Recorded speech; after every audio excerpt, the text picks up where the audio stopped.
Shalom Jammers, selamat hari Minggu, selamat bergabung di dalam ibadah online Jam Internasional, khususnya Jam Yunlong ya, Jemaat Indonesia yang berbahasa Indonesia. Jangan lupa setiap hari Minggu jam 11.30 kita juga ada ibadah internasional dalam bahasa Inggris di Jam Internasional Facebook juga.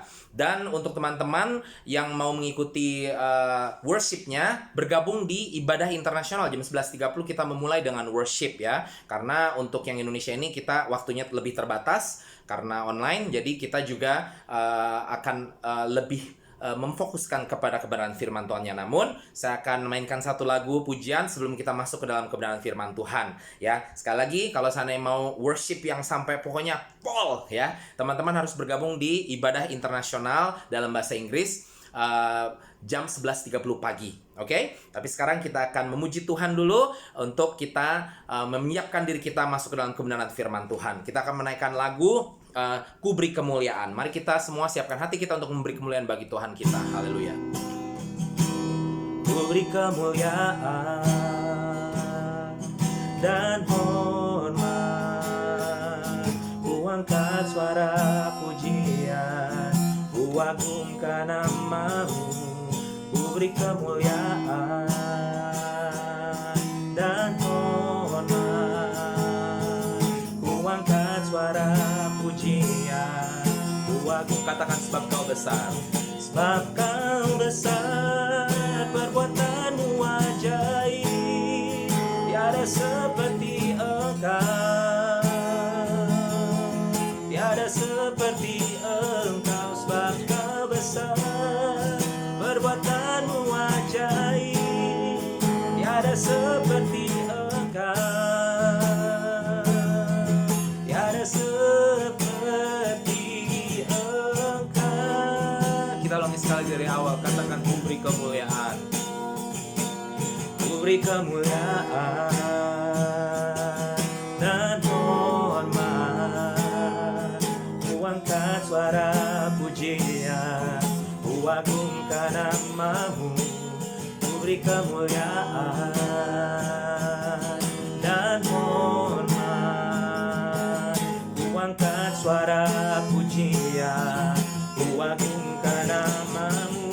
Sebab Kau besar, perbuatan-Mu ajaib, tiada seperti Engkau.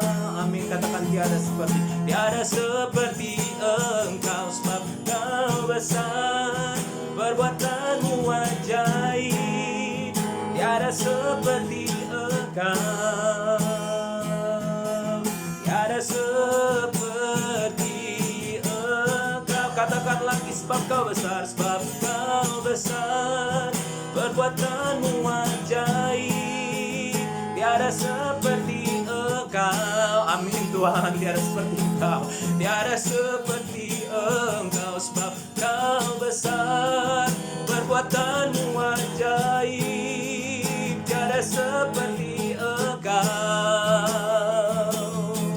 tiada seperti Engkau, tiada seperti Engkau, tiada seperti, oh tiada seperti Engkau, tiada seperti Engkau.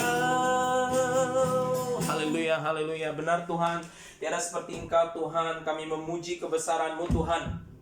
Itu Tuhan, berbicaralah Tuhan di siang hari ini Tuhan kepada setiap kami lewat kebenaran firman-Mu Tuhan, supaya kami lebih mengerti lagi kenapa kami memuji Engkau, dan bahkan supaya mendorong kami untuk memuji Engkau lebih lagi Tuhan. Terpujilah nama-Mu Tuhan. Tutup bungkus kami dengan kuat kuasa darah-Mu Tuhan. Tolong kami untuk fokus kepada Engkau saja. Sembunyikan hamba-Mu di balik salib-Mu Tuhan, supaya Engkau sendiri yang melayani kami di siang hari ini. Di dalam nama Tuhan Yesus kami berdoa dan mengucap syukur. Haleluya. Mari kita semua katakan amin. Puji Tuhan. Baik, hari ini kita akan belajar mengenai bangunan yang kokoh, saudara-saudara. Dan saya berbicara bangunan yang kokoh mengenai saya dan saudara, sebagaimana Alkitab mencatat bahwa saya dan saudara adalah bait Allah. Tubuh kita adalah bait Allah. Jadi pada saat kita berbicara bangunan yang kokoh sebagai gereja Tuhan, kita tidak berbicara semata-mata bangunan gereja kita atau gedung gereja kita, tetapi justru berbicara kepada saya dan saudara sebagai pengikut Yesus. Saya dan saudara menyebut diri kita Kristen atau Nasrani, bukan semata-mata hanya karena agama di KTP kita, bukan semata-mata karena organisasi gereja kita, tetapi karena kita adalah bagian dari gereja Tuhan atau eklesia, ya, artinya adalah tubuh Kristus. Dan itu bangunan yang saya mau berbicara hari ini, supaya kita dapat menjadi bangunan yang kokoh, supaya saya dan saudara dapat menjadi bangunan gereja yang kokoh, dapat menjadi tubuh Kristus yang kokoh. Katakan ke kanan kiri, kokoh. Haleluya. Untuk itu mari kita buka saudara-saudara firman Tuhan dari kitab Efesus pasalnya yang kedua ayat ke-18 sampai dengan ayat yang ke-22. Kitab Efesus pasal 2 ayat 18 sampai ke-22. Saya undang saudara untuk bangkit berdiri saat ini dan kita bacakan kebenaran firman Tuhan secara bersamaan dimanapun saudara berada. Efesus pasal 2 ayat 18 sampai 22. 1, 2, 3. Karena oleh Dia kita kedua pihak dalam satu roh beroleh jalan masuk kepada Bapa. Demikianlah kamu bukan lagi orang asing dan pendatang, melainkan kawan sewarga dari orang-orang kudus dan anggota-anggota keluarga Allah yang dibangun di atas dasar para rasul dan para nabi, dengan Kristus Yesus sebagai batu penjuru. 21. Di dalam Dia tumbuh seluruh bangunan rapi tersusun menjadi bait Allah yang kudus di dalam Tuhan. Dan terakhir, di dalam Dia kamu juga turut dibangunkan menjadi tempat kediaman Allah di dalam roh. Mari kita bersatu dalam doa. Tuhan, kami siap Tuhan mendengarkan suara-Mu, berbicara kepada kami pribadi lepas pribadi, termasuk kepada hamba-Mu Tuhan, supaya setiap kami yang mendengarkannya boleh dibangun menjadi bangunan yang kokoh Tuhan, sebagai anak-anak Tuhan yang memiliki iman yang begitu kuat Tuhan. Terpujilah nama-Mu Tuhan, di dalam nama Tuhan Yesus kami berdoa dan mengucap syukur. Haleluya. Mari kita semua katakan amin. Puji Tuhan. Baik saudara-saudara, kita akan mempelajari 5 hal atau 5 unsur gereja yang kuat. 5 unsur bangunan yang kokoh. Katakan kanan kiri, 5 unsur. Puji Tuhan. Yang pertama, firman Tuhan ayat 18 mengatakan, karena oleh Dia kita kedua pihak dalam satu roh beroleh jalan masuk kepada Bapa. Ya, ini artinya oleh Kristus Yesus kita mendapatkan jalan masuk kepada Bapa. Poin yang pertama atau unsur yang pertama, sangat penting untuk kita menjadi anggota gereja bukan semata-mata karena orang ngajak kita ke gereja. Pacarkah, calon suami, calon istri, teman baikkah, atau siapapun itu, ya. Tapi kita harus menjadi bagian dari gereja oleh karena Kristus Yesus. Nah, dengarkan, saya mengerti memang banyak di antara saya dan saudara, termasuk saya sendiri, yang mana mengenal Kristus atau masuk ke gereja, menjadi anggota gereja oleh karena pekerjaan penginjilan orang lain. Ya, saya sendiri menjadi anak Tuhan itu, ya walaupun saya mengenal Kristus semenjak saya lahir ya, tapi saya waktu itu masih cucu Yesus, cucu Tuhan. Saya belum benar-benar jadi anak Tuhan. Baru setelah ada orang-orang di sekeliling saya yang melakukan pekerjaan penginjilan, berusaha untuk menjangkau saya, berakhirnya saya pun menyadari bahwa saya harus menjadi anak Tuhan, ya. Nah, saya waktu bergabung pertama ke gereja juga karena orang-orang ini. Tapi saudara-saudara, saya bersyukur karena pada akhirnya saya sadar bahwa saya harus menjadi bagian gereja bukan karena orang-orang ini, tetapi karena kasih karunia Kristus yang percaya. Katakan amin.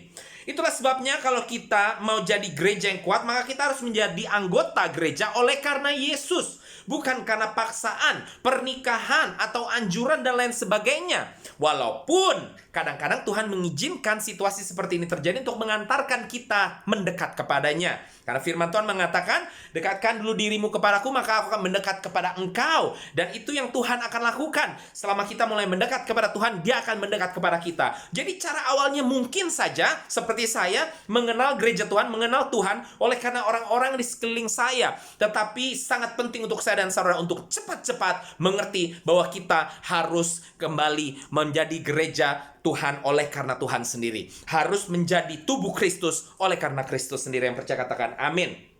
Ya, untuk itu ada ilustrasi saudara-saudara. Ya, kita harus memiliki pertobatan yang benar. Katakan kanan kiri, pertobatan yang benar. Ya, karena kalau kita pertobatan yang palsu itu berbahaya. Ilustrasinya, produksi telur tidak semuanya asli. Kita tahu sendiri di Cina banyak produksi yang palsu. Telur lah, air lah, nasi lah, apapun juga. Dan ada beberapa teman saya yang sudah memakan telur palsu dan akhirnya mereka memang sakit perut, tidak enak perut ya. Dan ini yang terjadi kalau kita makan hal-hal yang bukan yang asli, kita bisa sakit bahkan mati saudara-saudara. Jadi pertobatan yang asli kalau kita lakukan dengan sungguh-sungguh, maka kita tidak akan sakit ya. Kalau kita pertobatannya palsu, maka kita juga bisa sakit bahkan mati rohani. Kita harus memiliki pertobatan yang sungguh-sungguh supaya bukan saja kita tidak sakit. Karena di dalam pertobatan yang sungguh-sungguh, maka sama seperti makanan-makanan sehat yang kita makan membuat kita bertumbuh, maka pertobatan yang asli juga akan membuat saya dan saudara bertumbuh. Yang percaya katakan amin. Kalau kita nggak bertobat asli hanya karena pernikahan, hanya karena pacar, berapa banyak yang putus akhirnya kembali lagi kan ke jalan yang salah. Berapa banyak yang akhirnya disakiti atau dikecewakan oleh pemimpinnya, akhirnya balik lagi ke jalan yang salah. Ya karena bertobatnya karena pemimpinnya, bertobatnya karena temannya, ya. Temannya sudah berhenti ke gereja, juga ikut berhenti ke gereja. Itulah sebabnya kita harus bertobat dengan sungguh-sungguh, walaupun kita mungkin dibawa ke situasi tersebut, dibawa perkenalan kepada gereja Tuhan, oleh karena orang-orang di sekeliling kita, kita harus bertobat dengan sungguh-sungguh dan menjadi anggota gereja oleh karena Kristus Yesus. Yang percaya katakan amin. Yang kedua katakan kanan kiri. Yang kedua, ya. Firman Tuhan mencatat ayat yang ke-19, demikian kamu bukan lagi orang asing dan pendatang, melainkan kawan suarga dari orang kudus dan anggota kerajaan Allah. Ya, anggota keluarga Allah. Saudara, saya dan saudara ini adalah keluarga Allah. Poin yang kedua, unsur yang kedua, kita semua keluarga, saudara, bukan musuh atau lawan. Yang percaya katakan amin. Sekalipun dengan perbedaan latar belakang, watak, karakter, budaya, dan sebagainya. Seperti dalam bangunan.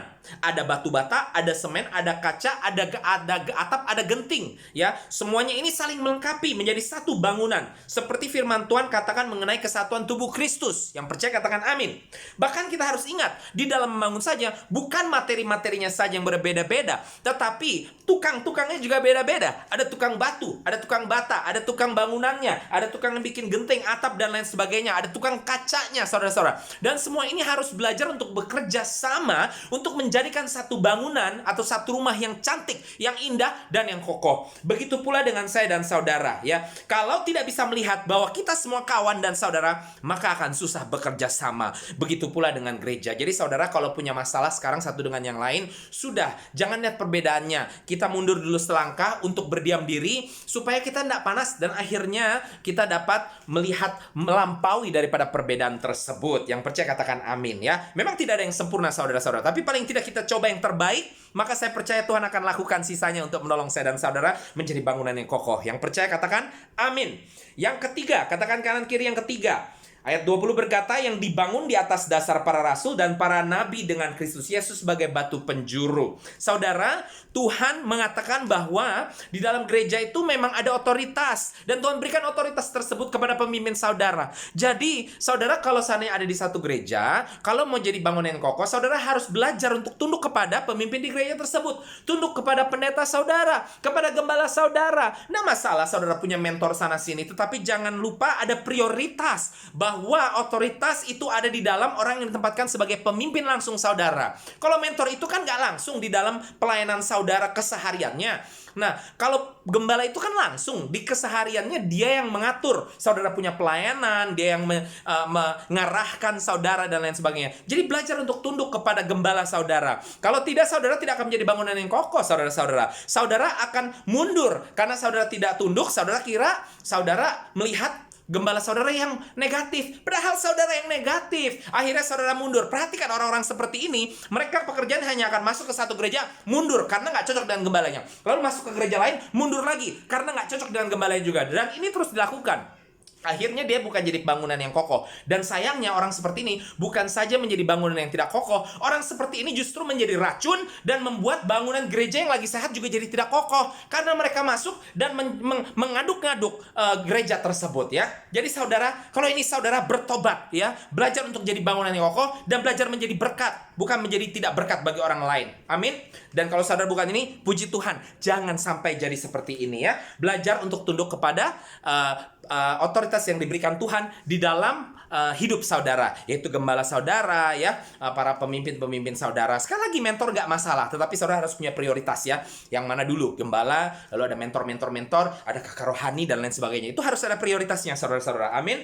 Ya, tapi ada tapinya. Katakan kanan kiri tapi. Seringkali juga memang pemimpin ini melakukan hal-hal yang tidak alkitabiah. Jadi hati-hati. Kalau ini melanggar Alkitab, saya tidak berbicara style, ya. Hati-hati, zaman sekarang gereja sana sini berantem cuma gara-gara style. Saya tidak berbicara style. Saya berbicara kalau ini tidak alkitabiah. Ya, misalnya orang harusnya cuma punya satu istri, mengatakan boleh punya istri lebih dari satu, boleh punya dua. Ini tidak alkitabiah, ya.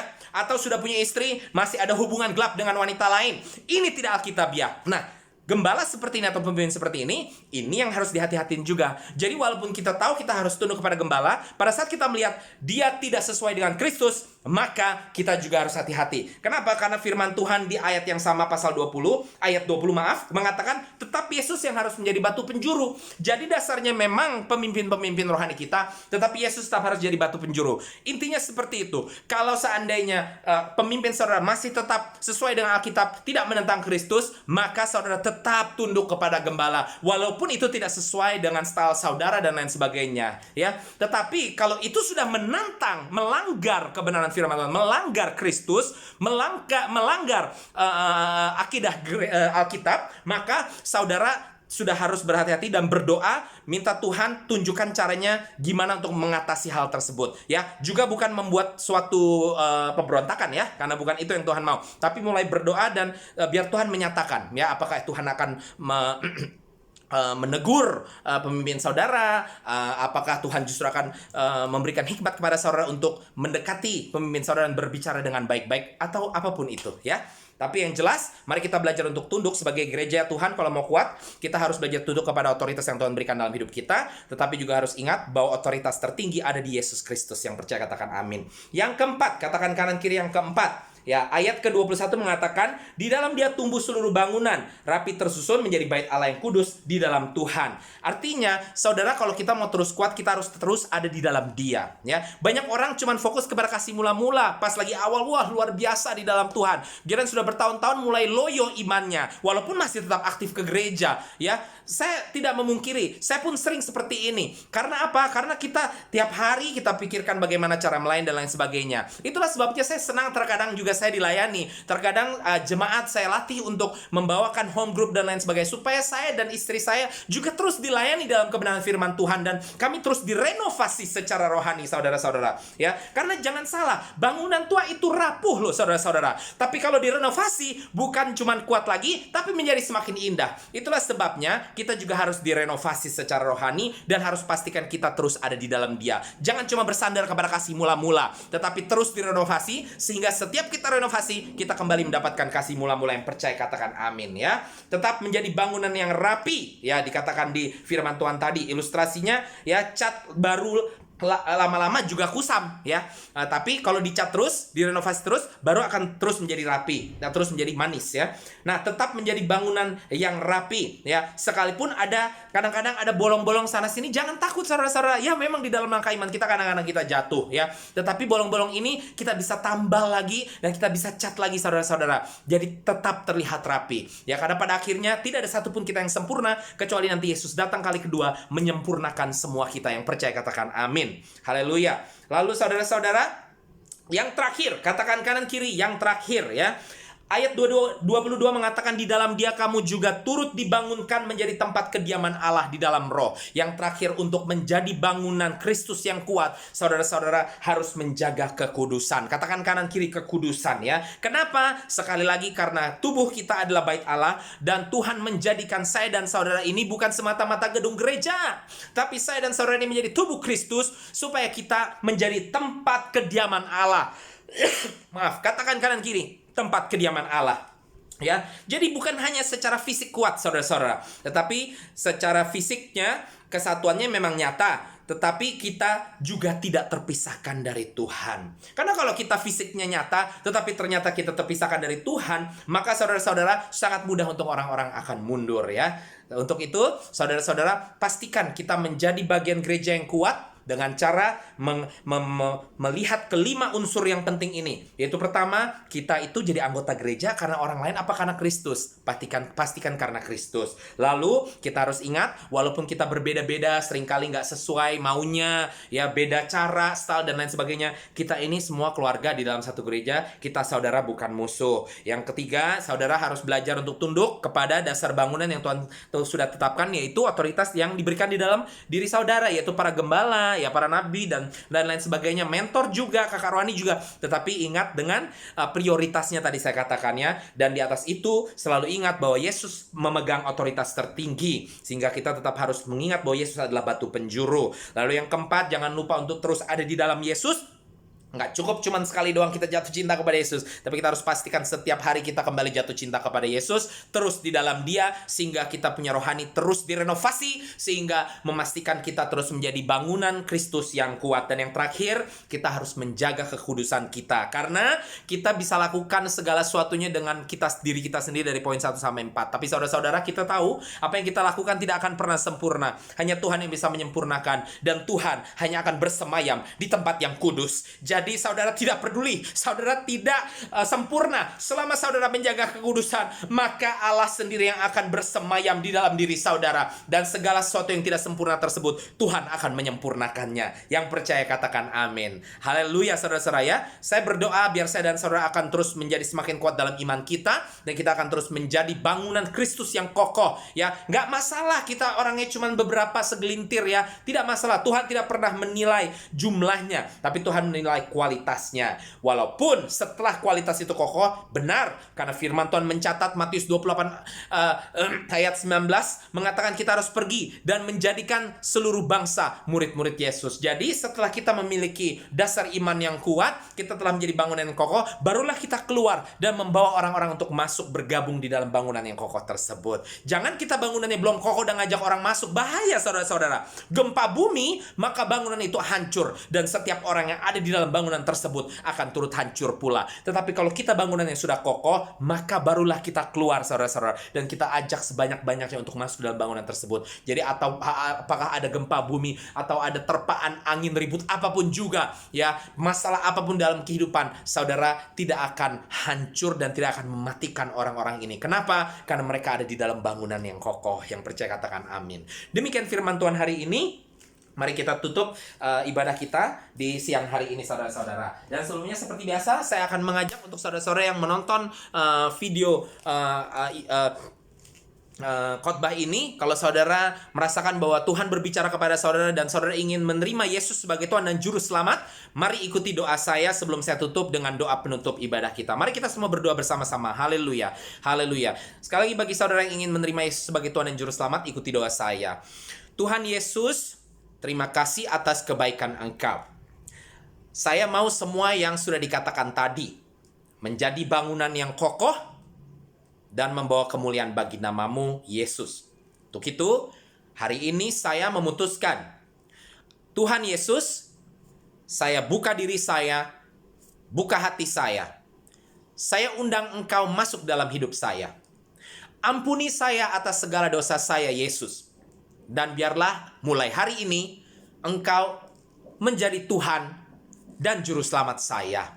Terpujilah namamu Tuhan. Di dalam nama Tuhan Yesus, saya berdoa dan mengucap syukur. Haleluya. Amin. Saudara, mari kita juga langsung berdoa untuk menutup ibadah kita hari ini. Tuhan, kami bersyukur Engkau mengingatkan kami bahwa tidak cukup kami hanya menjadi anggota gereja saja Tuhan. Tapi perlu pertobatan yang sungguh-sungguh, dan perlu kami menyadari bahwa kami perlu menjadi bangunan yang kokoh Tuhan. Supaya kami tidak mudah jatuh, kami tidak mudah binasa. Karena memang sungguh firman Tuhan mengingatkan kami, iblis seperti singa yang mengaum-ngaum Tuhan, menantikan untuk kami bisa diterkam. Tapi kami berdoa supaya kami terus menjadi bangunan yang kokoh sehingga iblis tidak akan dapat melakukan apapun juga. Tuhan, tolong kami Tuhan, di dalam ketidaksempurnaan kami, Engkau yang menyempurnakan kami. Dan Tuhan, kami juga mau berdoa Tuhan untuk seluruh sidang jemaat dimanapun mereka berada, baik di Makau, Hong Kong, ataupun yang mungkin masih tersebar oleh karena situasi COVID-19 ini. Kau tolong kuatkan kami, jaga sertai kami, lindungi kami, sediakan kebutuhan kami juga Tuhan. Dan biarlah kami juga boleh terus menjaga iman kami di dalam situasi yang sesulit apapun juga. Kami berdoa untuk situasi COVID-19 ini boleh selesai dengan cepat Tuhan, sehingga beberapa dari kami yang belum bisa bergabung bersama-sama kembali, boleh kembali ke tempat kami masing-masing dengan secepatnya di dalam nama Tuhan Yesus. Kami berdoa untuk bangsa-bangsa Tuhan, Kau pulihkan juga bukan saja dari COVID-19, tetapi pulihkan dari penyakit-penyakit rohani di dalam nama Tuhan Yesus. Kami tahu Kau izinkan situasi saat ini terjadi untuk semua orang juga kembali mencari Engkau Tuhan. Engkau tolong Tuhan orang-orang ini supaya mendapatkan diri-Mu Tuhan di dalam nama Tuhan Yesus. Berkati juga pemimpin-pemimpin bangsa-bangsa ini Tuhan, pemerintahan-pemerintahan di dalam menangani masyarakat mereka, di dalam menangani kasus COVID-19 ini. Berikan hikmat marifat kepada mereka, berikan belas kasihan Tuhan kepada bangsa-bangsa ini di dalam nama Tuhan Yesus. Tuhan, kami mau berdoa secara khusus juga bangsa negara kami, Indonesia Tuhan, Kau berkati Tuhan, juga tempat kami ditempatkan, baik Hong Kong, Makau, dan lain sebagainya Tuhan, Kau berkati Tuhan. Tak lupa kami juga mendoakan umat kepunyaan-Mu Tuhan, seperti firman-Mu katakan, diberkatilah orang-orang yang memberkati umat kepunyaan-Mu, dan terkutuklah orang-orang yang mengutuk umat kepunyaan-Mu. Maka dari itu Tuhan, kami berdiri memberkati bangsa Israel Tuhan sebagai umat kepunyaan-Mu. Celikan mata mereka Tuhan, supaya mereka juga menerima Engkau Yesus sebagai Tuhan dan Juru Selamat.